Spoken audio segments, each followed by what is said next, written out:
बिहार में अलग तरह का बवाल मचा हुआ है और सीएम नीतीश कुमार दिल्ली अपनी यात्रा पे हैं और घूम रहे हैं। उनको बिहार की स्थिति दिखाई नहीं दे रही है। जहां बिहार के छात्र रोड पे नजर आ रहे हैं, वहीं सीएम आवास में सन्नाटा फंस रहा है। कल जिस बर्बरता की तरह छात्रों पे लाठीचार्ज की गई, कई छात्र बुरी तरह से चोटिल हो गए हैं और उनकी स्थिति दयनीय स्थिति बनी हुई है।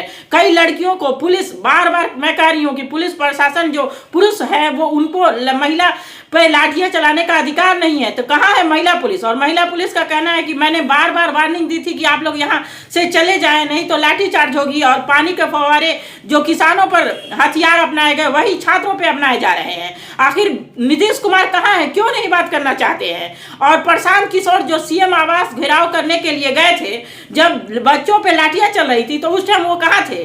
कई पार्टियों ने आज बिहार में चक्का जाम का ऐलान किया और 11 बजे से चक्का जाम है। मैं बार कह रही हूँ कि ये छात्र रुकने वाले नहीं है। री एग्जाम आपको करना ही होगा, चाहे इसके लिए जो करना पड़े आपको। जब छात्र मरने और जीने के लिए तैयार हैं, वो कह रहे हैं कि हम सीने पर गोली खाने के लिए तैयार हैं, तो सरकार क्यों नहीं उनसे बात करने के लिए तैयार है और कह रही है कि ये अलग राजनीतिक पार्टी का रवैया है जिसकी तरह से इसको घुमाया जा रहा है धरने प्रदर्शन को।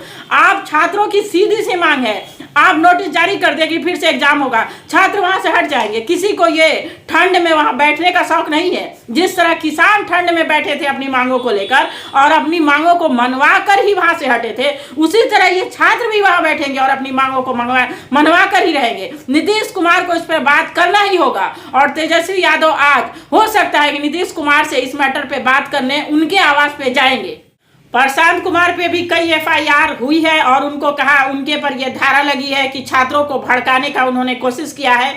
और सीएम आवास तक जब प्रशांत किशोर ने कहा था कि जब ये धरना प्रदर्शन आगे बढ़ेगा, सीएम आवास को घेरा जाएगा, तो पहली लाठी मेरे पर पड़ेगी, तो उस टाइम प्रशांत किशोर पे जब लाठी बरसाई जा रही थी तो प्रशांत किशोर दुम दबा कर क्यों चले गए? ये सारे नेता, मैं छात्रों से कहती हूँ कि ये सारे नेता अपनी राजनीति और अपना चेहरा चमकाने के लिए आप लोगों के पास आते हैं। तो इन नेताओं से बचकर आप एकजुट हो और अपनी मांगों को लेकर सरकार से अपना डिमांड सीधे करें और सीधे बातचीत करें। ये जो नेता है ना, ये अपनी पार्टी को चमकाने के लिए आते हैं, ये आपका साथ देने के लिए नहीं आते हैं। जब पानी की फव्वारे पुलिस प्रशासन की तरफ से चल रहा था तो प्रशांत किशोर कहाँ थे रात में? प्रशांत किशोर रात भर छात्र करा रहे थे। कई छात्रों की स्थिति इतनी खराब है कि वो आईसीयू में भर्ती हैं, हॉस्पिटल में भर्ती। उनके माँ बाप पे क्या बीतती होगी बताइए। मुझे लगता है कि जो छात्र प्रदर्शन कर रहे हैं वहां, उनके पेरेंट्स को भी रोड पर उतरना पड़ना होगा, तब ये सरकार जागेगी। ये नींद की गोली खाकर जो सरकार, बिहार की सरकार सोई है, इसको चुनाव के टाइम याद आता है और नीतीश कुमार प्रगति यात्रा निकालते हैं। किस यात्रा की बात करते हैं? वहां हर विभाग के और हर क्षेत्र के छात्र हैं, बात कीजिए ना उनसे।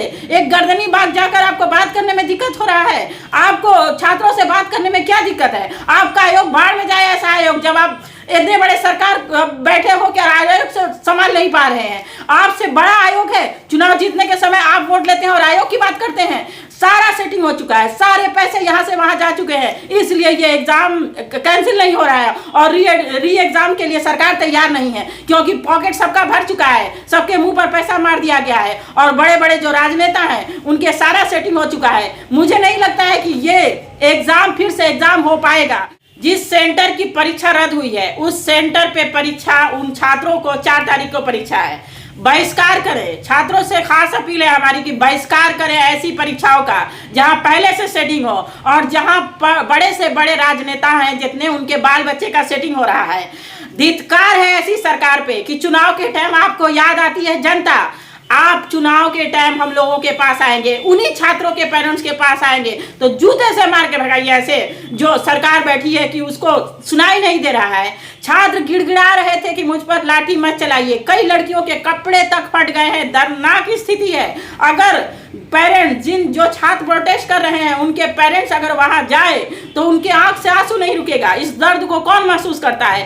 महसूस कर सकता है वो गरीब का बच्चा, नेता का बच्चा नहीं। और नेता, बीजेपी के नेता आकर इंटरव्यू में बड़ी बड़ी बातें करते हैं और कहते हैं कि नहीं, छात्रों से बात करने के लिए सरकार तैयार है।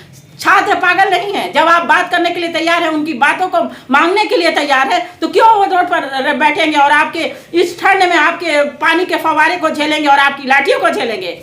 पुलिस प्रशासन से भी मैं एक अपील करती हूँ, हाथ जोड़कर अपील कर रही हूँ कि आप लाठी चलाने से पहले सोचें कि आप भी पहले छात्र थे और आपने भी एग्जाम देकर उस पोस्ट को पाया है, तो आप भी उसी गरीब घर के बच्चे हैं। इसलिए जब बच्चों पे लाठी चलाएं तो थोड़ी हमदर्दी दिखाएं। मुझे पता है कि आपको ऊपर से आदेश है तभी आप लाठी चला रहे हैं, लेकिन लाठियों की झंझनाहट और ना तलवारों की धार इन छात्रों को रोक सकती है और ना कभी कोई भी सरकार इन छात्रों की ललकार को रोक पाया है। आपको री एग्जाम करना ही पड़ेगा, चाहे इसके लिए कई छात्रों की बलिदान देना पड़े तो देना पड़े। गांधी के हम लोग हैं, वंशज गांधी के हैं। गांधी ने शांति से अपना धरना प्रदर्शन हर जगह जारी किया और अंग्रेजों को बाहर किया था। उसी तरह इस सरकार से भी हम लड़ेंगे और अपनी मांग मंगवा कर रहेंगे। इसलिए छात्र अपना हृदय से मैं उनका बहुत आभार व्यक्त करती हूँ कि छात्र अपनी मांगों को लेकर वहाँ लाठी और डंडा खाने के बाद भी टिके हुए हैं और अपनी मांग मंगवा के ही वहाँ से हटेंगे।